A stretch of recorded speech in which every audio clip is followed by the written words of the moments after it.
Guru hand to hand fighting এর সব record শেষ, মার্শাল আর্টস, ব্রুটাল অ্যাকশন, আর যদি থাকে ইমোশনাল রিভেঞ্জ, তাহলে একটা মুভি কতটা সুন্দর হতে পারে তার লেটেস্ট প্রমাণ হলো 2026 সালের সবচেয়ে মারাত্মক ও র অ্যাকশন মুভি দ্য ফিউরিয়াস।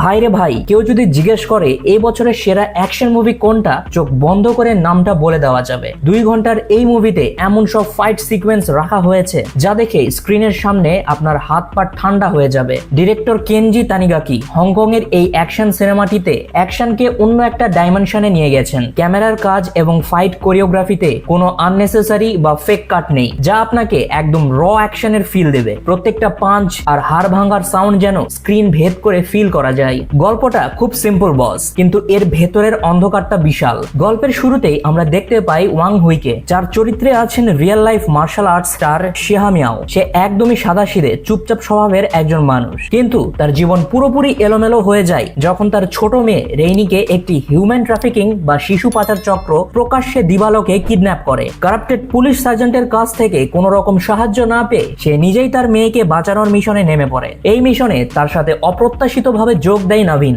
আর এই নবীনের রোলে আছেন আমাদের সবার পরিচিত দ্য রেড খ্যাত জেনুইন অ্যাকশন স্টার জো তাসলিম। নবীন পেশায় একজন জার্নালিস্ট, যার স্ত্রীও এই চাইল্ড ট্রাফিকিং ইনভেস্টিগেশন করতে গিয়ে নিখোঁজ হন। স্ত্রী আর মেয়েকে বাঁচাতে তারা দুজন মিলে তৈরি করে এক্সপ্লোসিভ মার্শাল আর্টস শোডাউন। একসাথে এই দুই মার্শাল আর্টিস্টের স্ক্রিন প্রেজেন্স ছিল খুবই পাওয়ারফুল। একজন মরিয়া বাবা এবং একজন নাছরবান্দা স্বামীর যে ট্যাগ টিম অ্যাকশন, সেটাই এই মুভির আসল প্রাণ। মুভিতে প্রায় 6টির মতো বিশাল ফাইট সিকোয়েন্স রয়েছে, বিশেষ করে ইন্টারভেলের পর সেই বিল্ডিং অ্যাকশন সিকোয়েন্স এক কথায় জাস্ট নেক্সট লেভেলের ধামাকা। বস, মুভিটি আপনাকে এক মুহূর্তের জন্য বোর করবে না। শুরু থেকে শেষ পর্যন্ত একটা রিলেন্টলেস ভায়োলেন্ট র্যাম্পেজ চলতে থাকে। বিল্ডিং ফাইট দেখে যদি ভাবেন সিনেমা শেষ, তাহলে চরম ভুল করবেন। আসল চমক তো তখনই শুরু হয় যখন এন্ট্রি নেয় গ্যাংস্টার ও সিন্ডিকেট লিডার পাকলুং। বিশ্বাস করুন আর নাই করুন বস, পাকলুং এর সাথে ওয়াং হুয়ের শেষ ক্লাইম্যাক্স ফাইটটা দেখে আপনার গায়ে লোম দাঁড়িয়ে যাবে। সাম্প্রতিক সময়ের যে কোনো হ্যান্ড টু হ্যান্ড ফাইট মুভির মধ্যে